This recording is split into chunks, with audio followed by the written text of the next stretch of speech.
This is a politically centered podcast. Hey everybody, Jeremy Silver here for the Politically Centered podcast. So as every parent in this province knows, believe me, I was so tired of hearing "Dad, I'm bored," just like all of you. On October 6, 2025, Alberta teachers walked off the job after contract negotiations reached a stalemate.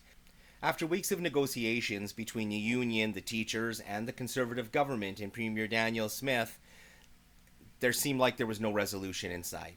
So Premier Daniel Smith's government introduced Bill 2. Now, I know we all expected her to legislate the teachers back to work. That wasn't a surprise when it finally happened. I think we could all see that coming. What caught everybody off guard, and what really seemed to catch me and many of you off guard, was when she invoked the notwithstanding clause. The notwithstanding clause was a legal mechanism that allows governments to override certain charter of rights temporarily. Usually about 3 to 5 years is the typical window to prevent immediate court challenges while arbitration continues. This sparked major protests all over the province, mainly from students, which was a little bit surprising from my perspective. Even here in Medicine Hat, students at Alexandra Middle School were out front protesting that they felt that their teachers were being treated very unfairly. Here's the interview I did with them. Alright, so we are out here today to support just all of the ATA, all of Alberta's teachers, and how unfair it is that Danielle Smith and all of her people have been forcing all of these teachers back into school with the unfair class sizes, unfair wages, and there needs to be more funding for public schools because these class sizes, there's no caps. It's not fair to any of the kids, and some kids have special needs that need to be accommodated, but they're not getting accommodated for, they're not getting any help because of these class sizes because teachers can't get to each and every one of the students. Is there anything you need to add? No, she said everything. That's all. Yeah? That's well said. Today on the Politically Centered podcast to discuss Bill 2 is Rob Miyashiro, the Shadow Minister for Municipal Affairs with the NDP. He's here to discuss what the legislation means for Alberta's education system and municipal communities across the province of Alberta. Rob Miyashiro, welcome to the Politically Centered podcast. Hi, Jeremy. Great to be here. Thanks for having me. Thank you so much for coming on. So, Bill 2, what are your thoughts on that? You know, Bill 2 is one of those things that a government doesn't have to do. Bill 2 is one of those things that if a government was doing their job, they don't have to resort to those drastic measures in order to push through something that no one except for them wants. And that's pretty much what our entire caucus feeling about Bill 2 is. It's something that it's taking a sledgehammer to something that you don't need a sledgehammer for. I've seen student protests all over Alberta as well as here in Medicine Hat, which is Premier Daniel Smith's home riding. Yes. And I had a recording session with several young teens standing in front of a middle school the other day and they were very, very frustrated with how their teachers were being treated as well.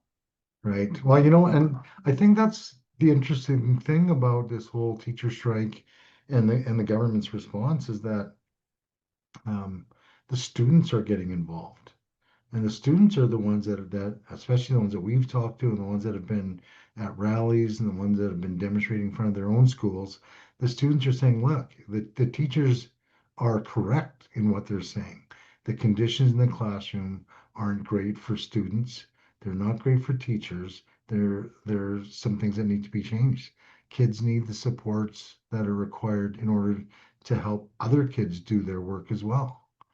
Right? So the kids are the ones that are living it, and they're not against what the teachers are asking for, which is something I'm not sure if the government really counted on, is to have hundreds of thousands of students from across the province express their displeasure on the way that their teachers are being treated. Well, you know what, Rob? One thing I found fascinating about this was that it seemed to it seemed to go beyond party lines, which Mhm. in our polarized Yeah, atmosphere of politics lately seems to be very rare. Because I noticed that people were very split. There was a lot of conservative and NDP and liberal alike that were just happy their children were back at school. But the reaction that I wasn't expecting, which I don't know if you saw from your perspective, was the reaction from even many people who supported the conservative government were extremely angry at the notwithstanding clause. right. And that's a good point, Jeremy, is that regardless of what your politics are in this, is do you support a public school system where all the students are supported in the way they need to be? Are you in support of a public school system that supports teachers to teach the way they need to teach to be effective educators? And what we have also seen, and from people that I've talked to as well, is it really doesn't matter what political stripe you're from, especially if you're a parent, right? If you want your kids to be in an optimal learning environment, you want your teachers and the students to be supported the best way possible. So I think this is one of those, um, maybe it's a error in judgment that the government made, that they felt that, the parents would fully support them to get their kids back in the classroom. Like let's be clear too about the fact that yes, parents wanted their kids to be back in the classroom. And yeah, a lot of them are going to be relieved right now that their kids are back in the classroom. However, when they take a second, and these are from people that I've talked to as well, but they're going back into the same conditions exactly that they were in before, right? They're going back into, and especially in urban areas, going back to overcrowded classrooms, going back into classrooms where they don't have enough educational supports, going back into classrooms where the complexities of a lot of the kids aren't being addressed. So you look at it one way as like, oh yeah, the kids are out of the house, I can get back to my life. On the other hand, it's do we really want our students to go back into the same grind that they've been in? Well, clearly, from any reasonable perspective, I'm extrapolating for what you said that the NDP does not obviously object to children going back to school.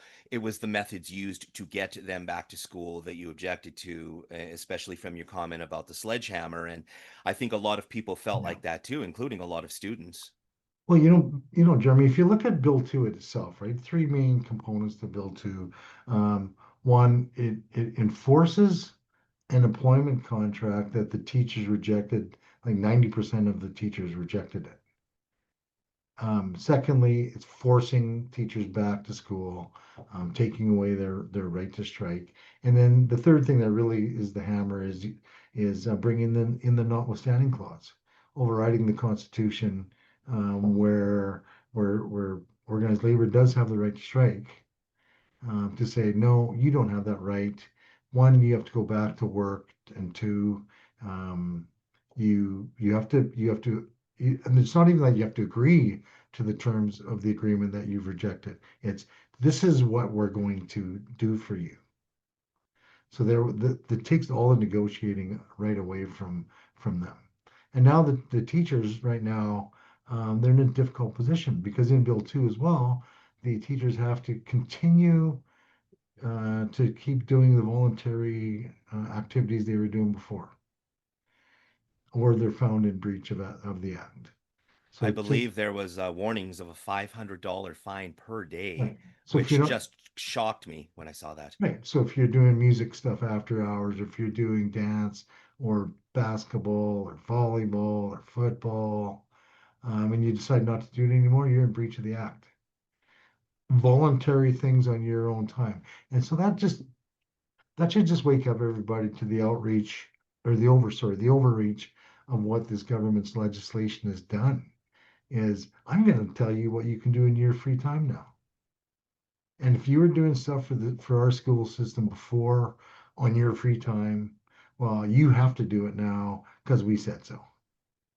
Just think of the ramifications of that if they want to do that in any other labor dispute. I've heard a lot of people comparing it to how Donald Trump governs. Well, it's not too far, right? I mean, right? It's just like do as I say. Don't ask any questions. Just do as I say.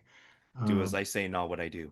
And without a lack of foresight, I think on behalf of the ones making that decision, it's just that we want this to happen, so make it happen. Without having the understanding that people don't like this. People are going to remember this. It's not going to make for a happy workforce. It's not going to make for teachers that are more content to stay in the profession. They want to, this is very good. Like Vashi Kapelis on her political show, national political show the other day, had on the minister, and she even asked him the question, like, tell me why people would want to come here and teach. Like, you want to hire how much teachers? Who would want to work for you? Which is it's a valid question, right? If you have flexibility and other options in other jurisdictions, would you really want to come to Alberta and get and put up with this kind of abuse to you professionally?